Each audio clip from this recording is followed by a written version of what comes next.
Welcome to A Matter of Perspective with Judge Derwin Webb. I am your host, Derwin Webb, coming to you from the Fraser History Museum.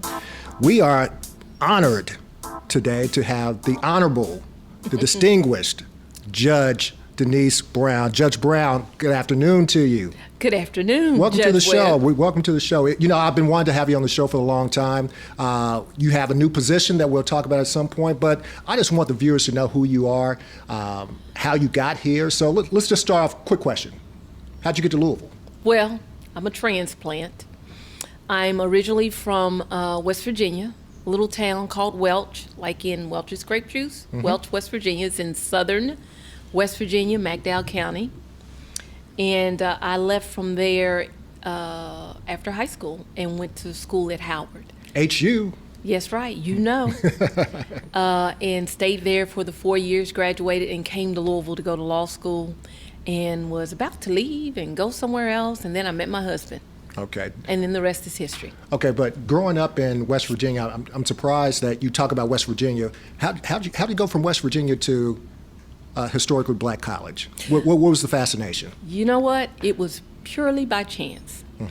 I am one of the younger siblings. I had 7 brothers and sisters, and I was next to the baby. And my oldest sister went to Bluefield State College, and that's a historically black college in West Virginia. Okay. And she came home one weekend and was just looking through some stuff in my drawer, and she saw these letters from different colleges saying, hey, would you like to come visit, come see us? And then she saw the one from Howard, and she threw all the rest away. And she, took me up for a visit, and she said, this is where you're going. And I said, okay, this is where I'm going. So it was purely by chance.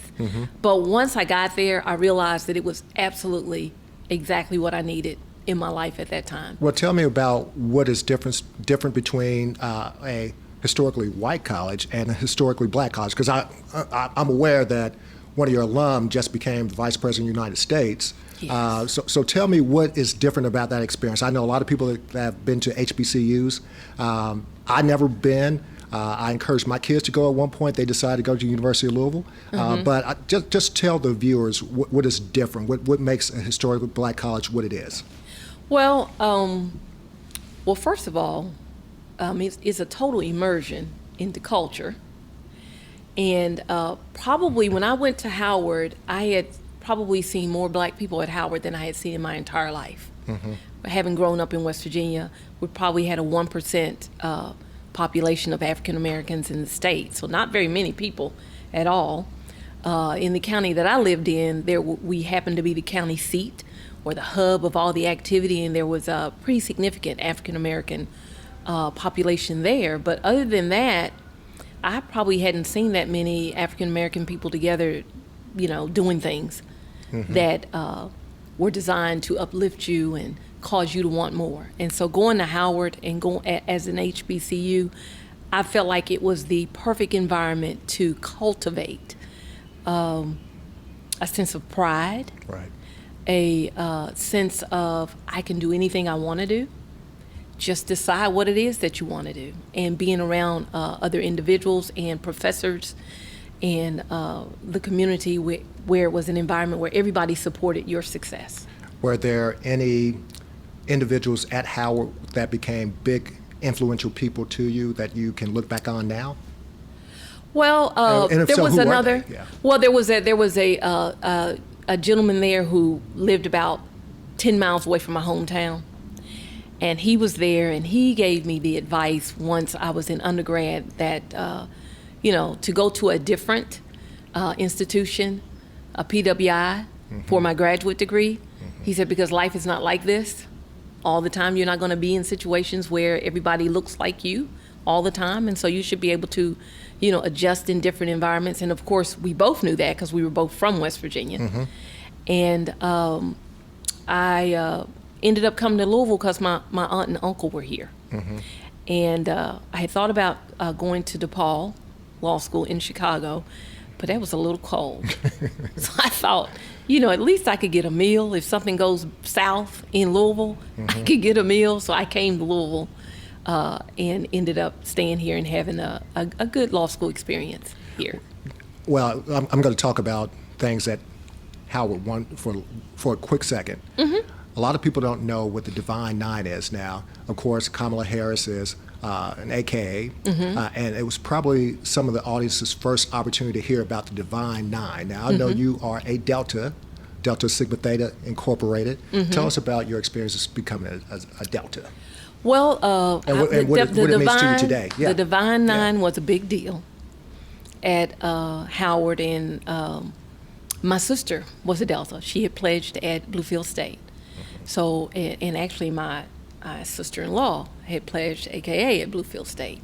But I knew there was only going to be one way that I could, go. And so I got involved with the sorority at that time, and it was all about the community service and public service.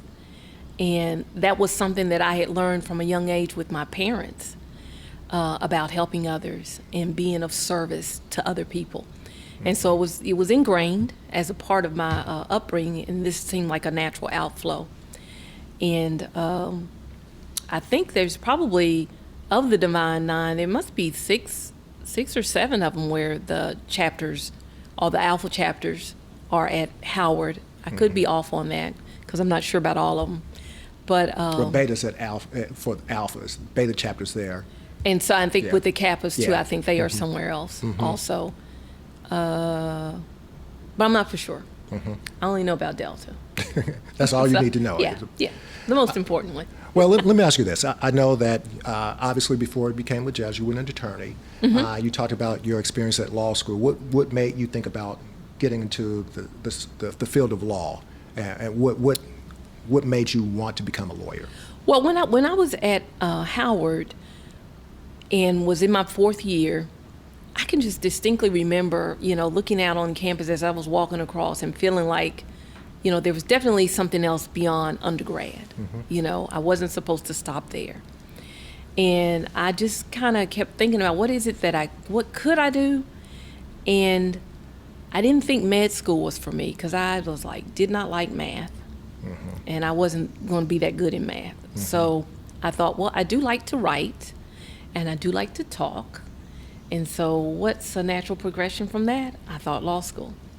And so they had a lot of prep courses that we could take to get ready for the LSATs. And I just remember everybody being really scared of the LSATs and okay, what you score is going to determine whether you can get into these other places. And so we had a big study group, and a bunch of us, studied one of those courses together, and we went and took the LSAT, and then from there is when we started to get offers from schools to come there. So that's how I ended up at law school. It wasn't that I knew a lawyer and decided, at an early age that I wanted to be a lawyer. It was just a natural progression for me. I made it a logical choice. Right. Based on what I thought I could be good at. I originally thought I wanted to be a psychologist. And then I figured out that the law is a little bit of psychology in there. There's probably more than we really give credit to it. Right. Let me ask you this. Obviously, you go to law school, you do well, you pass the bar. What was your first job after that? My first job was as a prosecutor. Okay. In the Commonwealth Attorney's Office. And then I went to the County Attorney's Office as a prosecutor, and I worked in the juvenile division, so I did criminal and felony work for adults and juveniles. And my next stop was as a city attorney, assistant city attorney. And I stayed there until I went to the Human Relations Commission as its executive director. And then from there, I took 2 stints with 2, Fortune 500 companies doing HR. Which was like a deliberate career change for me. I wanted to get more on the people side of things versus always solving problems.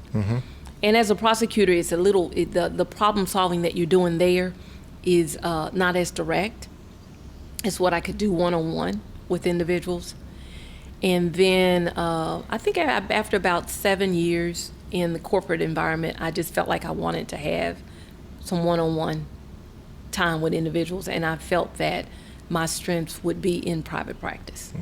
Mm-hmm. versus going to work for someone else. Right, And so so you I don't- opened my own practice. And so- Now, I had my own practice the entire time. It was just kind of part-time, but then I made a deliberate decision to do it 100% full-time. Okay, so what made you, what did you actually practice in your private practice? What areas did you cover? Well, what I would tell people is that I work with the living, the dead, the broke, and the brokenhearted, which meant that I did probate, and I had a general civil practice. I also did divorce, which would be the brokenhearted, family law, and then the broke, which was bankruptcy.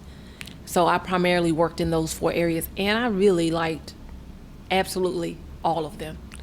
I know. All of them. I did not decide to run for judge because I was worn out in private practice. I really enjoyed it a great deal because I felt like I could be most impactful with people by providing them with several options as a solution to their problem and help them fashion something that was made just for them. You gave them legal direction. Yes, that's how I came up with the name. Right. Legal Let direction. me ask you this. Obviously, you're a family court judge now, which meant that you had to do a lot of stuff with family law. What was the fascination with family law that made you want to get more involved with that? When it came down to it, my family practice and my bankruptcy practice, the bulk of it occurred on the same day. And I kept having to run from the federal courthouse to the state courthouse. And I was like, boy, this is not going to work. They're going to wear me out. And so I had to make a choice. And I decided to go with family. Okay. So then I just practiced primarily in family for the last couple years. The funny thing is, anytime I talk to a lawyer and attorney, they always have that one case or something that kind of, if you will, define them, saying I'm where I'm supposed to be. Is there one case for you in family law that you said, yeah, this is why I decided to be a family lawyer, family court lawyer? No, not really. What I saw was some of the inequities in the system and that were not just race-based but gender-based, and I felt like running for judge would be an opportunity to come at it from a different perspective. Okay. Well, let's talk about that run. Now, you are the first fully elected African-American judge in the city. Am I correct with that? Well, I'm saying, myself and Judge Johnson, we you're ran a at the judge. same time. Without having to be Right. appointed first. Yes. So tell me Yes. about your election. Tell me about the run, what went into making that decision you were going to run, and actually running itself. Of course, I understand being in the position I'm in right now, but other people don't know what it takes. So. Well, I looked at not running against an incumbent. I was hoping there was going to be an opening on the family court bench. I had decided that I didn't want to do general circuit because I had spent most of my career in family.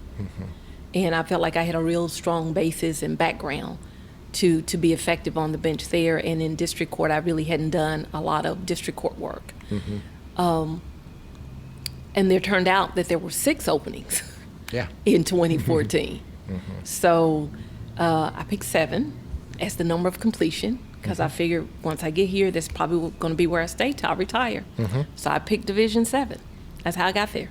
And as they say, the rest is history. The rest is history. But one thing that I really want to ask, because I know how it feels, and people don't quite understand how it feels to be a family court judge. Tell me and tell everyone else how it is being a family court judge, especially now. Well, I think that people don't. I think not people. Let me come at it from 2 perspectives. I think lawyers always feel like they can, make a better decision than the judges, and I think I felt that way when I was a practicing attorney. I always felt like there was some nuance that I knew that somebody else didn't know, or when my decision didn't go my way, then, there must have been a piece of information that they didn't have, but it's really not like that. I feel like the practice of law, family law, gives you a great foundation for knowing and understanding the law, but until you actually sit on the other side and you have to look at it from a totally different perspective, Ain't nothing like it. I don't think you understand what it really is. It's not,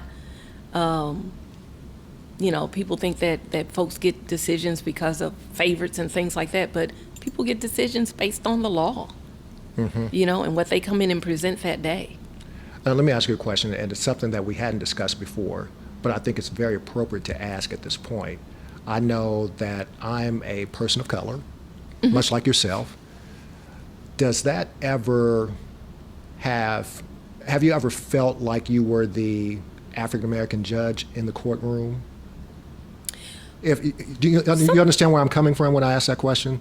Well, explain a little And the reason why I ask that question is because sometimes I feel that some colleagues may ask a question or take liberties to say things in a courtroom in front of me that they may not ask some of my counterparts. Oh. Do you ever feel that way? Yes.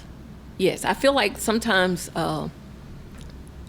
people like to let you know when somebody's been bad and used maybe the N-word or something else in reference to the judge. They always bring that out to make sure you know that this person doesn't really like, black judges, which is like, okay, there's a lot of folks that don't like you for a lot of reasons. So it really doesn't matter what the reason is. Yeah. It's not that relevant. And I do feel that sometimes people do say things or take an additional liberty that at least I've never seen it done before with other judges. That doesn't mean it has never happened. But I think you get a lot more pushback from others. I think that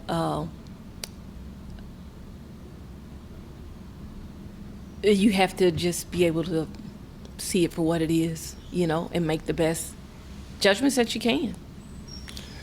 And I appreciate. I don't think about it, and I don't feel like the black judge at all. Right, and I wasn't suggesting that. I was just basically saying I wonder, because sometimes it does cross my mind when someone asks me a question, and I think to myself, would you ask such and such that question, or would you approach it that way? I would just wonder if you ever felt the same way when you're in your courtroom. Yeah, it's more of a, I guess, decorum kind of an issue, because I don't know how people feel, lawyers feel nowadays about practicing before the courts, but it's not at all like what it used to be. Yeah. There were some things that you just didn't do, didn't say, would never consider, would not show up looking that way, would not, act like you're just going to the park or something when you show up for court. We're definitely living in different times. Let's talk about a court that you started. You started the Family Recovery Court. Recovery Court. Yes. Tell the viewers about what made you want to start that back, and tell us how it's going now. Okay. Well, Judge Paula Sherlock, who you know well, she had begun the project, and about the time that she was going to retire, we really actually weren't that very far along in the project, and she wanted someone on our term to agree to take it over, because there was a lot of work to be done in terms of creating the template that we use right now for how we operate the court. We had to get new knowledge on what was out there, what was available, what was working, what was not working. And I felt like this would be something that would be very impactful in the community, and it could apply to a lot of the families that we see on our dependency, neglect, and abuse dockets. And at the time that she retired, we were still having people that were basically, overdosing in the stairwells, coming to court still, high or in between court sessions, parents dying. And that has lightened up a little bit, but it's still prevalent. And I wanted the opportunity to be able to do something that could have a more direct impact on these families. Because our goal is reunification in the dependency, neglect, and abuse docket. And unless we were going to be able to provide some of these wraparound services to individuals to help them address the substance abuse issue, the mental health issue, any parenting concerns, employment, transportation, all those things that most of us take for granted because we don't really have to think about them anymore. But people who are struggling in society, and certainly those that may have addictions, all of those things become like huge barriers in their lives. And we just wanted to be able to provide an opportunity for them to recover. And so we were very grateful to be able to work with the National Conference of Jewish Women here locally, to be able to, for them to raise the money, for us to be able to do a 2-year pilot. And we're actually we're at the end of our 2 years. I was going to ask you, what about the benefits? What are you most happy about the things that have happened so far? Oh, seeing the people reunited. I mean, we've had some people that didn't finish the program, but we've had many that have graduated and got their children returned to them long before graduation. They were able to become gainfully employed. Several of them have been promoted into bigger jobs. I mean, they say to us that it's amazing how clear their thinking is when they're not under the influence, and their brains are clear and they're thinking and percolating on all cylinders, and they have so much more creativity and want so much more for their kids. But they had to take care of that other thing first. They had to take care of that addiction first, or the mental health issue first, before they could settle down and really realize what it means to be able to be a parent. Right. We always talk about you can't really take care of someone else until you take care of yourself first. So I appreciate it, and I love what you're doing with that program. And yes, I will be joining you at some point. I was going to ask him. I just didn't want to ask you right here on the show, but I'm like, I think it's your turn. We can talk about that offline, though. Now we talked at the beginning about different things that you're doing right now, and I'm proud to say that you're my chief. You are the newly elected Chief Judge of Jefferson County Family Court. So I guess the question is, what would make you want to become the chief now in the middle of the pandemic? Because I know things have to be tough on that end. But do you have anything that you want to see, any kind of goals you want to see for the new family court term? Well, first of all, that's a question that I've been asked by several folks.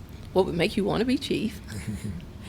And today I would say that I really like building on what's already there and seeing what I can do to improve where we are as a term.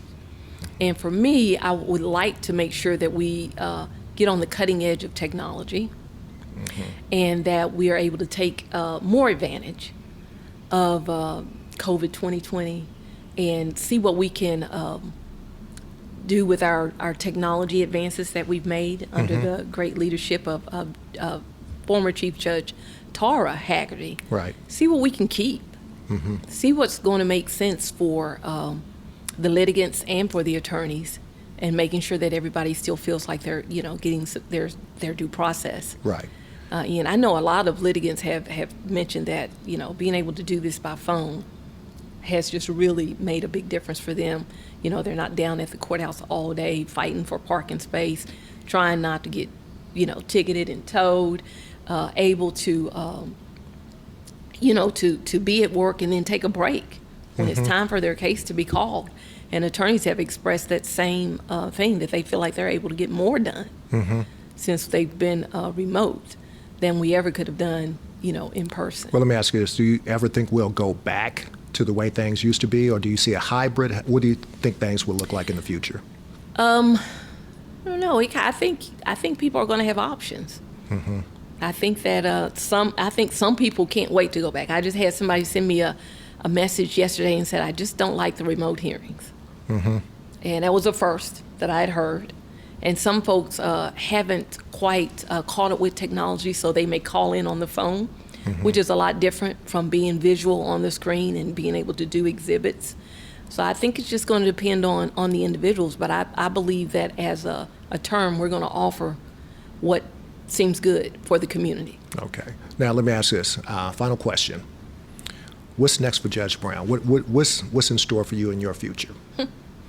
That's why I chose number 7, right? Because I said I'm going to be staying here till I retire. I don't have any additional future plans. The future right now is family court judge. Well, let me ask this additional question to follow up that then. What do you see as your biggest accomplishment in court to this point?